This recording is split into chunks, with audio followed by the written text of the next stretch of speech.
आपको correct option छाँटना है कि कौन सी गिवन सीरीज़ कन्वर्जेंट है।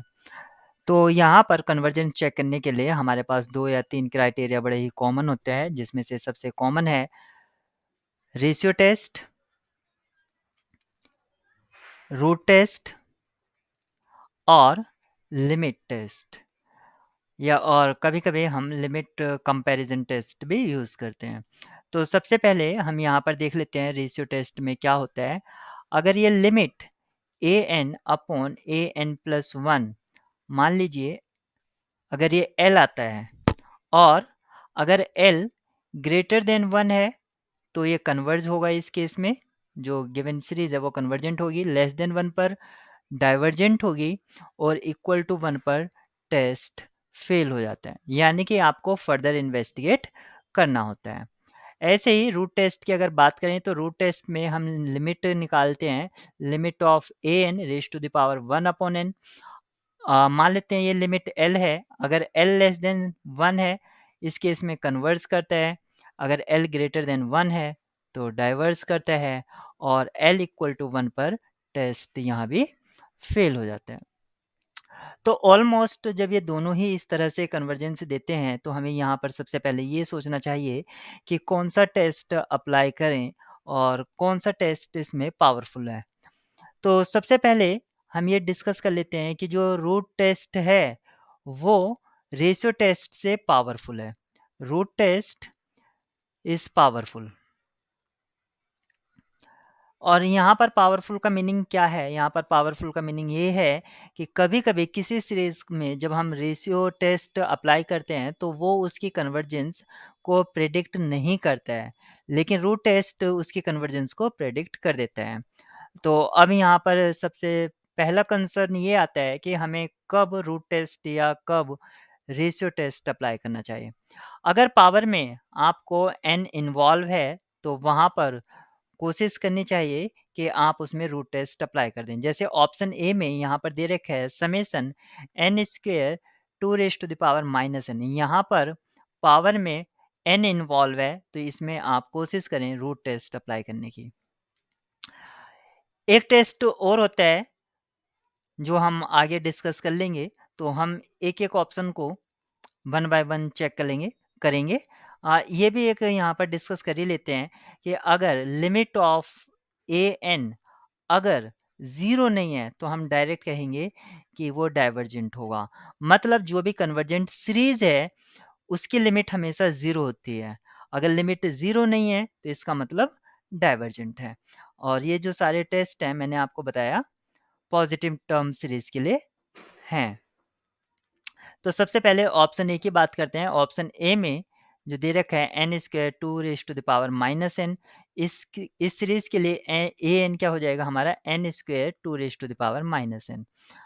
क्योंकि n इन्वॉल्व है तो इसमें मैं रेशियो टेस्ट अप्लाई करूँगा। रेशियो टेस्ट के according an raise to the power 1 upon n मुझे इवैल्यूएट करना होगा, और इसकी जो लिमिट है वो हो जाएगी n square raise to the power 1 upon n और 2 raise to the power minus 1, ये हो जाएगा। क्योंकि ये कांस्टेंट है और फ्री फ्रॉम n है, तो ये आगे आज ले लीजिए बाहर आउटसाइड, और ये हो जाएगा limit n tends to infinity. इसको मैं लिख सकता हूँ n raise to the power 1 upon n square. हम जानते हैं कि ये जो वैल्यू है 1 होगा, तो 1 स्क्वायर अगेन 1 आ जाएगा, यानी कि 2 इनवर्स, और 2 इनवर्स का मतलब हुआ 1 अपॉन 2। तो पहली जो लिमिट है वो लेस देन 1 है। इस केस में आपका ऑप्शन ए में जो सीरीज़ है वो आपकी कन्वर्जेंट होगी। ऑप्शन बी को चेक करते हैं। ऑप्शन बी में क्या दे रखा है? ऑप्शन बी में है summation n raise to the power minus 2 n raise to the power minus 2 2 की पावर n। यहाँ पर ये दे रखा है, इसके लिए जो हमारा an है, an क्या हो जाएगा? हमारा an होगा यहाँ पर n raise to the power minus 2 2 की पावर n। सेम टाइप में है, बस यहाँ पर नेगेटिव इसके साथ दे दिया है। अब हमें यहाँ पर इसमें रूट टेस्ट अप्लाई करते हैं। रूट टेस्ट के अकॉर्डिंग हमें इवैल्यूएट करना होगा limit of an raise to the power 1 upon n। ये होगा limit n tends to infinity n raise to the power -2 raise to the power 1 upon n 2 और ये क्या आता है 2 into limit n tends to infinity n raise to the power 1 upon n raise to the power -2 ये limit 1 हो जाती है और 1 का 1 रेज़ टू द पावर -2 और यहाँ इंटू में 2 चल ही रहा था तो यहाँ से हमें मिलता है 2 और 2 जो है वो ग्रेटर देन 1 है। इस केस में आपकी जो गिवन सीरीज़ है वो डाइवर्जेंट होगी।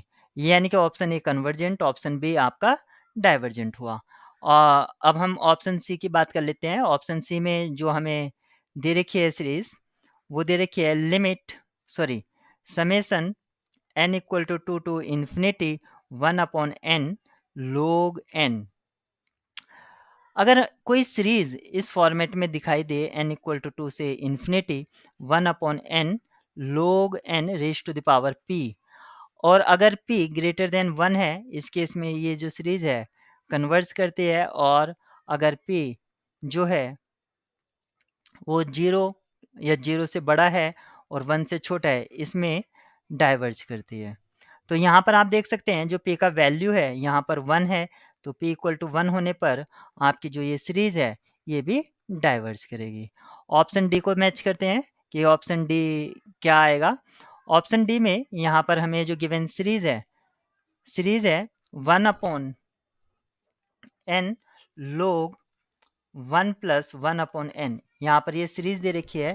इस सीरीज के लिए हम इसमें लिमिट टेस्ट अप्लाई करते हैं। अगर ये सीरीज कन्वर्जेंट होगी तो लिमिट ऑफ ए एन वो क्या होगी 0 होगी और अगर लिमिट ए एन 0 नहीं है तो उस केस में हम इसको डाइवर्जेंट बोलेंगे। तो इसकी हम लिमिट निकाल लेते हैं। तो हमारे लिए ए एन जो है वो है 1 अपॉन एन लोग 1 प्लस 1 अपॉन एन और हम जानते हैं log 1 प्लस एक्स का जो एक्सपेंशन होता है वो क्या होता है x minus x square upon 2 plus x cube upon 3 and so on. इस तरह से ये चलता रहता है। तो हम यहाँ पर एक्सपेंशन करते हैं इसका, तो 1 अपॉन n ये हो जाएगा और इसको मैं लिखता हूँ 1 अपॉन n और यहाँ पर रहेगा 1 upon n minus 1 upon n square into 2 plus 1 upon n cube into 3 minus 1 upon n raise to the power 4 into 4 और ये आगे तक इस तरह बढ़ता रहेगा। यहाँ से डिनोमिनेटर से अगर हम 1 अपॉन n कॉमन ले लें तो वो यहाँ से भी आएगा कॉमन, वो यहाँ से भी आएगा। सारे की सारी टर्म से 1 अपॉन n आपका कॉमन आ जाएगा।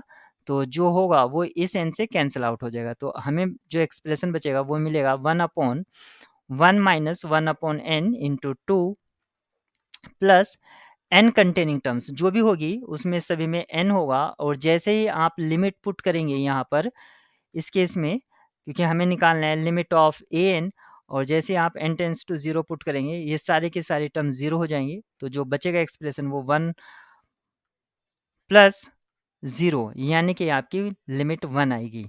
लिमिट 1 जो कि 0 नहीं है तो हम कह सकते हैं कि ये डाइवर्जेंट है। तो आपका ऑप्शन ए सिर्फ कन्वर्जेंट है, बाकी ऑप्शंस में जो सीरीज है वो सारी की सारी डाइवर्जेंट है।